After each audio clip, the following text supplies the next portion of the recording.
Sir నమస్కారం sir. నమస్తే. Sir 'Vetrimaaran' గారి డైరెక్షన్‌లో 'విడుదల' అనే ఒక సినిమా అప్పుడొచ్చింది. సూపర్ హిట్ అయిపోయింది.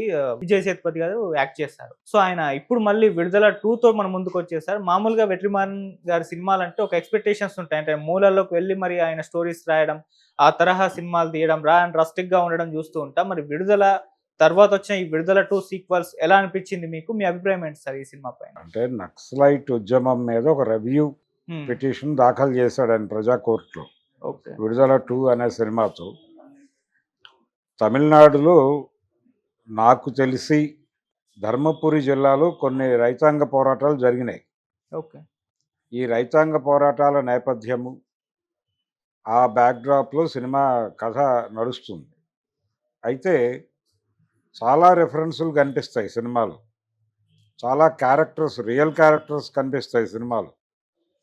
అది కొండపల్లి సీతారామయ్య గారు కావచ్చు, లేకపోతే వెంపటాపు సత్యం గారు కావచ్చు, కేజీ సత్యమూర్తి కావచ్చు. ఈ వీళ్ళందరినీ కలిపి అంటే చారు మజుందార్ క్యారెక్టర్ దగ్గర నుంచి మొదలు పెడితే వీటన్నిటినీ కలిపి ఒక క్యారెక్టర్లో మిక్స్ చేసి ఇంకొక క్యారెక్టర్ని మితవాద కమ్యూనిస్ట్గా ఇంకో క్యారెక్టర్ని రిప్రజెంట్ చేసుకుని హ్మ్. ఒక రకంగా భారతదేశంలో వామపక్ష ఉద్యమాల పురోగతి ఎలా నడిచింది అనే దాని మీద సినిమా డిపెండ్ అయి నడుస్తుంది. అవును.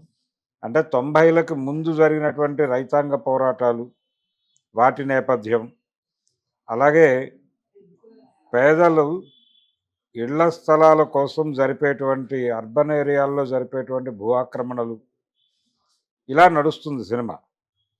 దీన్ని స్టేట్ ఎలా అణిచివేస్తుంది, ప్రజల ఆకాంక్షల మేరకు జరుగుతున్నటువంటి పోరాటాలని స్టేట్ ఎలా హ్యాండిల్ చేస్తుంది అనేది కూడా బాగా చూపించగలిగాడు వెట్రిమారన్. అంటే ఆ ఏరియాలో చాలా స్టడీ చేశాడు తను.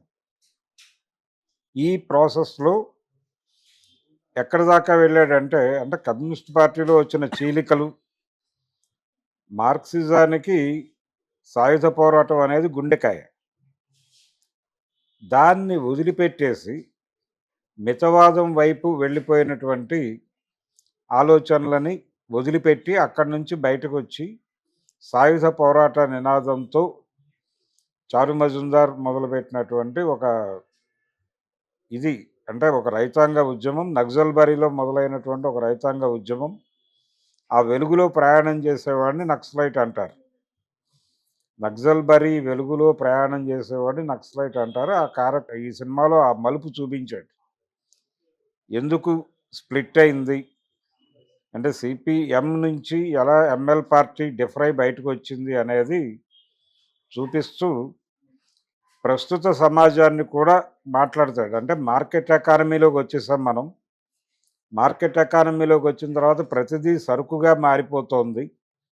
ఈ సరుకుగా మారిపోతున్నటువంటి పరిస్థితులు, అలాగే పాత సమాజంలో అనుసరించినటువంటి వ్యూహము, ఎత్తుగడలే ఇప్పుడు కూడా చేయాలా, ఇప్పుడు కూడా అవే అమలు చేయాలా? నిజానికి సాయుధ పోరాటం, అడవుల్లో దళాలు ఇవన్నీ నిర్వహించాల్సినటువంటి పరిస్థితులు ఇప్పుడున్నాయా? పబ్లిక్ ప్రాబ్లమ్స్ మారిపోయినాయి, సమాజం మారిపోయింది. ఈ మారిన సమాజంలో మారని వ్యూహాలతో ఏవైనా వ్యవహరిస్తున్నామా అనే ఒక అంటే తమని తాము ఒక రకంగా సెల్ఫ్ క్రిటిసిజం అంటారు దీన్ని. ఆత్మవిమర్శల ధోరణిలో ఉండేటువంటి ఒక క్యారెక్టర్ కనిపిస్తుంది సినిమాలో. హ్మ్. దాన్ని వెట్రిమారన్ వాంటెడ్గానే డిజైన్ చేశాడు. డిజైన్ చేసి రెండు వైపులా జరిగినటువంటి అంటే స్టేట్ నుంచి జరుగుతున్నటువంటి దారుణాలు, అలాగే ఉద్యమం నుంచి జరుగుతున్నటువంటి లోపాలు, వాటి మీద కూడా చర్చ నడిపాడు నిర్మోహమాటంగా. ఓకే. ఉద్యమ లోపాలని చర్చించాడు. రాజ్యం చేస్తున్నటువంటి దుర్మార్గాల గురించి బలంగా మాట్లాడాడు. అలాగే రాజ్యంలో భాగమైపోయినటువంటి పోలీస్ ఆఫీసర్స్ వాళ్ళు ఎంత క్రూయల్గా ఆలోచిస్తారు అనే దాన్ని కూడా చాలా బాగా పోర్ట్రేట్ చేశాడు. అంటే తన సెల్ఫ్ గోల్ కోసం అవసరమైతే తన సహచర పోలీసుల్ని చంపేయటానికి కూడా అధికారులు పెద్దగా మొహమాట పడరు ఓకే. అనే తరహా సన్నివేశాల కల్పన కూడా ఉంది ఈ సినిమాలో. ఈ విధంగా ఉద్యమము అంటే భారతీయ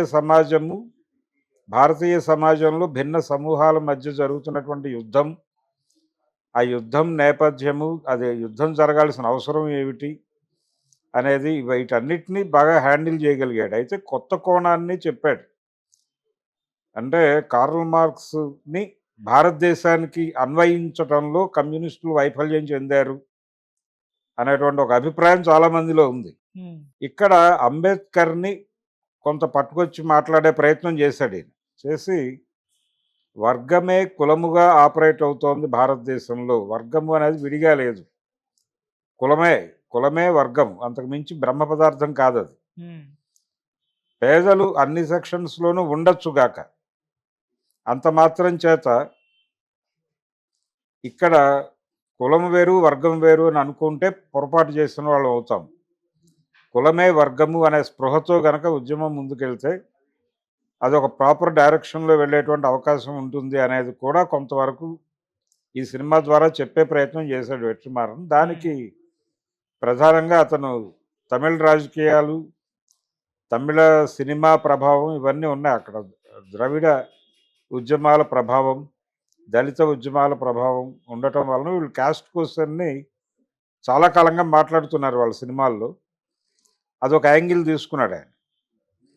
అది తీసుకోవడం కొంత సినిమాకు ఒక పరిపూర్ణతను తీసుకొచ్చింది. అలాగే సాయుధ పోరాటము అనేది ఈ రోజున కూడా అదే నినాదంతో వెళ్ళాల్సినటువంటి అవసరం ఉందా అనే ఒక రివ్యూ చేస్తాడు ఓకే. చివరిలో. అంటే ఈయన వెంపటాపు సత్యంగా చూపించేటువంటి క్యారెక్టరు చాలామంది నక్సలైట్ నాయకుల పోలికలతో ఒక క్యారెక్టర్ని డిజైన్ చేశాడు ఆయన. ఆ డిజైన్ చేసినటువంటి పెరుమాళ్ళు అనేటువంటి క్యారెక్టరు ఆత్మ సంఘర్షణలో పడుతుంది. సాయుధ పోరాటం అనేది మనం ఆ రోజున కరెక్టే మనం అనుకున్నటువంటి సమాజంలో, మనం ఈ నినాదం ఎత్తుకున్నటువంటి సమాజంలో ఇది కరెక్ట్ నినాదమే. కానీ ప్రజెంట్ సొసైటీకి ఇది అన్వయిస్తుందా? అలాగే ప్రజలు ఎక్కడికక్కడ వాళ్ళ ఏరియాల్లో ఫైట్ చేసేటువంటి ఒక తెగింపుని, ఒక దర్శనాన్ని ఇవ్వాల్సి ఉంది మనం. అది కాకుండా మనం దళాలుగా అడవుల్లో ఉండిపోతే ప్రయోజనం నెరవేరుతుందా? మనం అనుకున్న ప్రయోజనం నెరవేరే అవకాశం ఉందా? అనేది కూడా చర్చకు పెట్టాడు ఈయన. ఓకే. అంటే ఇప్పుడు రకరకాలుగా కొత్త ట్రేడ్స్ వచ్చేస్తున్నాయి. ఐటీ సెక్టార్ వచ్చింది. కార్మికులు అనేటువంటి వాళ్ళు పాత రోజుల్లో ఉన్నట్టుగా లేరు. కార్మికుల పరిస్థితిలో చాలా మార్పులు వచ్చినాయి. సాలరీస్ విపరీతంగా పెరిగినాయి. మార్కెట్ ఎకానమీలో ఉన్నాం మనం. సో ఈ నేపథ్యాన్ని కూడా అర్థం చేసుకుని దీనికి తగ్గ వ్యూహరచన జరగవలసి ఉంది అనే దాన్ని కూడా ప్రస్తావించాడు. ఇది కామన్ ఆడియన్స్కి ఏ మేరకు పెడుతుంది అనేది పక్కన పెడితే, కొంచెం ఈ ఉద్యమాలతో పరిచయాలు ఉన్నటువంటి వాళ్ళకి మాత్రం చాలా విస్తృతమైన చర్చ చేశాడు వెట్రిమారన్ అని అనిపిస్తుంది. సైద్ధాంతిక చర్చ చాలా ఉంది ఈ సినిమాలో. ఓకే. నిజానికి ఇది ఒక రకంగా పునాది ఆంధ్రప్రదేశ్, దీనికి ఉమ్మడి ఆంధ్రప్రదేశ్. ఈయన ప్రతి సినిమా కథకి రూట్స్ ఇక్కడే కనిపిస్తాయి. కానీ మన దగ్గర అలాంటి సినిమాలు రావు. అక్కడ వాళ్ళకి ధర్మపురి పోరాటము, ఇంకో కొన్ని పోరాటాలు ఉన్నాయి తప్ప, అది కూడా ఇక్కడి నుంచి వెళ్ళినటువంటి నాయకత్వం మొదలుపెట్టి చేసినటువంటిదే. అది కూడా పీపుల్స్ వార్ పార్టీ నాయకత్వంలో జరిగినటువంటి ఉద్యమమే ధర్మపురి కూడా. కాబట్టి ఆయన గతంలో చేసినటువంటి కారంచేడు, చుండూరు రెఫరెన్సులు ఇవన్నీ కనిపిస్తాయి వెట్రిమారన్ సినిమాల్లో. ఓకే. అలాగే ఈ సినిమాలో కూడా ఒక రకంగా ఉమ్మడి ఆంధ్రప్రదేశ్లో నక్సల్బరీ పోరాటము, అలాగే నక్సలైట్ పార్టీల్లో వచ్చినటువంటి చీలికలు, అది ఎంఎల్ పార్టీగా ఆవిర్భవించటం, ఎంఎల్ పార్టీ నుంచి మళ్ళీ స్ప్లిట్ అయి సిఓసిగా ఏర్పడటం, సిఓసి పీపుల్స్ వార్గా ఏర్పడటం, పీపుల్స్ వార్ మావోయిస్ట్ పార్టీగా అవతరించడం, ఈ పరిణామ క్రమం అంతా ఏదో మేరకు చెప్పే ప్రయత్నం చేశాడు. అలా ఇది ఆంధ్రప్రదేశ్లో నక్సలైట్ రాజకీయాలతో కొంచెం పరిచయం ఉన్న వాళ్ళకి సినిమా మంచి ప్రయత్నం చేశాడు అని అనిపిస్తుంది. ఓకే. రెండోది, ఇది కేవలం నినాదప్రాయ సినిమా కాదు. అంటే విప్లవ సినిమా అనగానే మనకు నారాయణమూర్తి గారు కనిపిస్తాడు. ఇందులో ఒక ఇంటలెక్చువల్ డిబేట్ ఉంది.